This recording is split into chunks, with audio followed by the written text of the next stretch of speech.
نزل تيزر الحلقة الرابعة من الموسم الرابع لمسلسل فروم، وما رأينا هذه المرة ليس مجرد إعلان بل تحذير. حلقة قد تقلب كل شيء وقد تعيدنا إلى أظلم لحظة في تاريخ القرية. دماء، صراخ، ورجل ذو رداء أصفر. والمفاجأة في الإعلان قد تكون جولي، فملابس جولي قد لا تكون عادية بل ربما هي الوسيلة التي تتحكم من خلالها في الزمان والمكان. تجربة واحدة فقط، وإن نجحت فكل شيء سيتغير. واليوم سنغوص معا في تفاصيل التيزر وسنفكك كل مشهد، كل رمز وكل تلميح خفي. فاستعد لأن ما سنراه قد يغير فهمنا الكامل للقصة.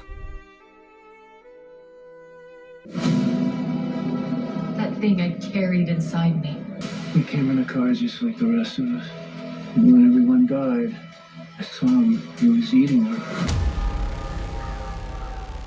كما قلنا نزل تيزر جديد للحلقة الرابعة من مسلسل فروم الموسم الرابع، ويا له من إعلان تشويقي للحلقة والتي ستكون واحدة من أقوى الحلقات في الموسم، ولما لا نقول أقوى حلقات السلسلة. فكما رأيتم من العنوان قد تكون ملابس جولي هي السر في تحكمها بالزمان والمكان الذي ستسافر له. ولكن قبل التحدث عن مشاهد الإعلان وبعض النظريات، فقد قيل في ملخص الحلقة أن هناك اكتشاف يجعل بويد والأشخاص المقربين منه في حالة تأهب قصوى، وهذا ربما مرتبط بالبدلة الصفراء التي وجدها فيكتور في الحلقة الماضية، وقد رأيناهم يتحدثون عن الأمر في التريلر الأول للموسم. وكذلك قيل أن جولي تبحث عن طريقة لاستغلال قدرتها كسائر في القصص، وهذا بعدما أعادوا قصص إيتان التي كانت مدفونة تحت أنقاض المنزل. وسنتحدث عن الأمر بالتفصيل حينما نبدأ تحليل مشاهد الإعلان. وقد قيل أيضا أن سارة تعاني من الأصوات في رأسها، فهل هذا بسبب صوفيا؟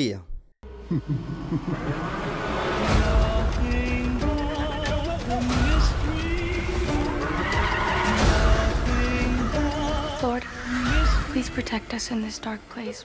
يبدأ التيزر بمشهد لبويد وجيد في الغابة، ويبدو أن الفطر بدأ يعطي مفعوله، لأن جيد الآن بدأ في البحث عن إجابات. وبعدها نرى دونا وهي تقول لجيد: إن ذهبت في هذه الرحلة فلن تعود. وهنا دونا تعلمت الدرس، فقد تعثر على إجابات لكن الثمن سيكون باهظا لأن المعرفة لها ثمن. وفي المشهد التالي نرى طفلا يعزف على الكمان وعلى ما يبدو أنه جيد، أو لنقل نسخة أصغر من جيد، وقد سبق ورأينا الطفل في التريلر الكامل. ننتقل عند بويد وفاطمة، وعلى ما يبدو أن بويد اكتشف ما تقوم به فاطمة وإلجين، لأننا نراها قد صنعت شيئا ما أو لم تكمل. وبما أنها فنانة فقد تحاول وصف ما رأته لبويد، ولما لا تكون تحاول صنع منحوتة أو تمثال للشيء الذي وعد سكان القرية بالخلود. وقد ذكرني هذا المجسم بالحجارة الموجودة في المستعمر القديم. ونرى أن كيني موجود مع بويد وفاطمة، وهذه الأخيرة تصرح بأن الشيء الذي كانت تحمله بداخلها أي سمايلي يشعر بمدى خوف فاطمة وهو معجب بذلك. ونتمنى أن تشرح الحلقة كيف عرفت فاطمة بسمايلي وحبه لخوفها، وما نوع الارتباط أو العلاقة بينهما، وهل هذه الرابطة سيكون لها دور مهم في القصة. ونرى بعد ذلك صوفيا التي تتمتم بشيء ما مع تعليق سارة، ومشهد لصراخها بسبب الأصوات وقدوم صوفيا. وقد قالت سارة بعدها لإلجين: على ما يبدو أيا ما كان بي، ماذا لو نقلته إلى شخص آخر وبدأت الأصوات بتعذيبي. هنا ربما سارة تتحدث عن إمكانية نقل الأصوات لزميلتها في الغرفة أي صوفيا، لأن سارة لا تعلم أن من يسبب عذابها هو الشخص الذي تحاول حمايته الآن. لذا غالبا كلام صوفيا هنا مقترن بالأصوات التي سمعتها سارة في هذا المشهد، لأنه بعدها قالت أنها لا تريد نقل هذه الأصوات لشخص آخر، ولهذا كانت تفضل البقاء لوحدها. في المشهد التالي نرى مارييل تجري والجميع يحدق للأسفل، وهذا بسبب شيء ما موجود في المسبح. فهل انتقل شخص آخر عبر الشجرة مثل ديل، أو أن صوفيا ألقت ضحية أخرى في المسبح؟ وفي المشهد التالي نرى فيكتور وهنري والده يمسك رسمة الرجل ذو الرداء الأصفر، وقال فيكتور: لقد جاء بسيارة مثلنا جميعا. وهذا نفس المشهد الذي رأيناه في التريلر حينما كان يمسك هنري رسمة للرجل ذو الرداء الأصفر وقد جاء بسيارة. وقال كذلك فيكتور أنه عندما مات الجميع ذلك اليوم اليوم رأى فيكتور الرجل ذو الملابس الصفراء يأكلهم، وهذا ما نراه من خلال جولي التي تحاول الذهاب لذلك التاريخ، وترى المذبحة والشخص ذو الرداء الأصفر يلتهم الجميع في مشهد مرعب. وقد تلاحظ أن الجو مشمس وراندل يرتدي ملابس صيفية، لكن ما قصة جولي وهذا القميص الذي تلبسه من فوق؟ فهل إذا أخذت ملابس من فترة زمنية معينة وذهبت للآثار ستذهب مباشرة للمكان والزمان الذي تحتاجه؟ لأنه كما نعلم يا أصدقاء الملابس دائما ما كانت محط اهتمام، وكنا نسمع أن الوحوش تحب أخذ أغراض وملابس الآخرين كما رأينا مرارا وتكرارا، وقد كانت ملابس ميراندا موجودة في الكهف.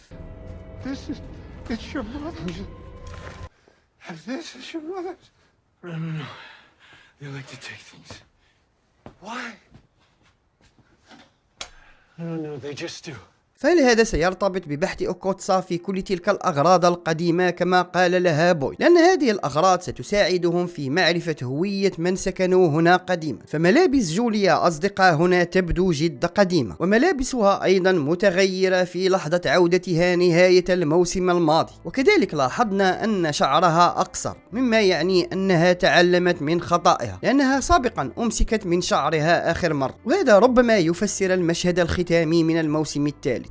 ورأينا كذلك صورة للرجل ذو الرداء الأصفر بجنب شجرة الزجاجات، وقد هاجم شخصا على ما يبدو أنه امرأة، وهنري مفجوع. فمن هذه المرأة يا ترى؟ فهي ليست ميراندا، لأن سمايلي هو من هاجمها بجنب الشجرة وكان الليل. فهل الرجل الأصفر هاجم لويز هنا وفيكتور لم يكن يتذكر؟ وبهذا نظرية عودة لويز وكونها سائرة في القصص قد تنتهي في الحلقة القادمة، أو أن هناك احتمال يبدو بعيد البعد لكنني سأطرحه. فماذا لو كانت جولي هي التي ماتت في هذا المشهد؟ وهنا نتحدث عن جولي التي عادت ربما يوم المذبحة وأنقذت فيكتور وألقته في جوف الشجرة، وتعلم بعدها أن الأشجار تنقلك من مكان لمكان. وماذا لو كان السائر في القصص لو مات أثناء التنقل لا يموت في الواقع؟ وماذا لو كان لون ملابس جولي هو نفسه لون الجثة في رسمة فيكتور؟ وماذا لو كانت جولي هي الجنيات التي تحدث عنها إيتن؟ فتذكروا دائما يا أصدقاء أن فيكتور ينسى كثيرا لدرجة أنه حتى نسى أن أخته موجودة. هي تبقى نظرية صعبة، لكن دعونا ندع القصة تكشف لنا عن ذلك. لكن نظرية القميص أراها ممكنة، لأنني عدت للإعلان الذي نزل سابقا والذي شاهدته بعد مشاهدتي لهذا الإعلان. وقد قالت جولي حينها لراندل في نفس المشهد: إذ نجح هذا فسيتغير كل شيء. وهنا ربما يقصدون تجربة سيقومون بها، وغالبا هي الملابس. وبخصوص هذا المشهد فقد طلعت نظريات كثيرة عن جيم، وسبب ظهور الندبة على الجبين في الحلقة الثانية من الموسم الرابع، وهذا بخلاف آخر ظهور له حيث كان الجرح غير ظاهر. وهناك عدة نظريات بخصوص جيم، وأنه من الممكن أن يكون طفلا من أطفال الأنكوي، لأن الناس وضعوا هذه النظرية انطلاقا من الجرح والموجود أيضا على جبين الأطفال. وهناك من يرى أنه مجرد تخيل مثل الأب خاطري وتوم، ولكن لما لا تكون جولي أحضرت جيم من الماضي قبل التئام الجرح، أي جيم بعد مشهد الحافلة وقبل أن يموت من قبل الرجل الأصفر. فعندما كانت دونا راندل وبويد في الحافلة مع جيم كان الجرح جديد والغرز موجودة، لكن عندما التقى بإيتن كان الجرح يبدو ظاهرا، وهذا بخلاف آخر مشهد رأينا فيه جيم. فلو كان تخيل لما لا نرى جيم من آخر ظهور له بدون ندبة، أي جيم قبل أن يقضي عليه الرجل ذو الرداء الأصفر. وهناك نظرية تقول أن الغربانة التي ظهرت في آخر حلقة وفي كل مرة يأتي فيها السكان للقرية ليست بجانب الرجل ذو الرداء الأصفر، بل هي في الجانب المعاكس، وهي كانت تحذر الجميع من القدوم للقرية. وهذا قد يفسر نوعا ما ارتباك صوفيا في هذا المشهد وسؤالها كيني عن الغربان. فما رأيكم يا أصدقاء؟ أعطونا نظرياتكم وتساؤلاتكم عن الحلقة القادمة، ولا تنسوا اللايك النشر والاشتراك، ولنلقاكم في مناسبة قادمة، والسلام عليكم.